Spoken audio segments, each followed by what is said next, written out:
నేను మనస్ఫూర్తిగా చెప్తున్నాను, నాన్నగారిని ఒక మాట అనాలని కానీ ఆయన వైసీపీకి వెళ్ళినా నాకేం ఇబ్బంది లేదు, గౌరవిస్తాను పెద్దల్ని. ఈ రోజున తుని సభ సాక్షిగా చెప్తున్నాను, కాంతి గారు జాయిన్ అవుతానంటే నేను ఒకటే మాట చెప్తున్నాను, నేను తండ్రికి కుటుంబానికి కూతురికి వేరు చేసే వ్యక్తిని కాదు. నేను మీ నాన్నగారికి నాకు ఎందుకంటే ఒక తండ్రి బాధ నేను అర్థం చేసుకోగలను, అలాగే తల్లి ఒక కూతురు బాధ్యత నేను అర్థం చేసుకోగలను. నేను మీకు మాట ఇస్తున్నాను, మీకు నేను గౌరవం ఇచ్చే బాధ్యత మీ వారికి మీ ఇద్దరికి.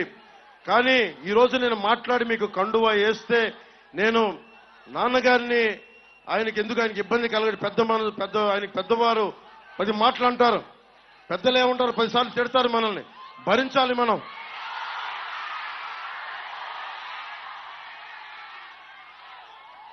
భవిష్యత్తులో నేను మీకు ఈరోజు మాటిస్తే ఇంత పెద్ద మనసుతోటి కాంతి గారు ఇచ్చారు. ఆవిడ నా సోదరి, మా ఆడపడుచు. నేను మిమ్మల్ని ఎన్నికలకి వాడుకున్నాడు పవన్ కళ్యాణ్ జనసేన అన్నది కాకుండా, నేను మీ నాన్నగారి దగ్గరికి మీరు నన్ను మీ ఇంటికి తీసుకెళ్ళండి, మీతో పాటు అప్పుడు నేను మీ ఇంటికి వస్తాను.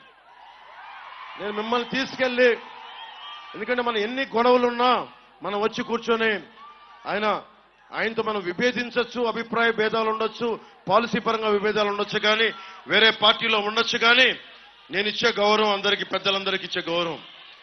మనం కలిసి ప్రయాణిస్తున్నాం, కలిసి ఉండాలి, విడిపోకూడదని కోరుకుంటున్నాం. నేను సగటు రాజకీయ నాయకుడిని కాదు, నేను మీ ఇంటి వాడిని, మీ కుటుంబ సభ్యుడిని, మీ సోదరుల్లో ఒకరిని, మీ అన్నదమ్ముల్లో ఒకరిని, సాటి మనిషిని, మానవ హక్కుల్ని కాపాడుకోవాలనుకునేవాడిని. నేను ముఖ్యంగా సోదరి కాంతి గారికి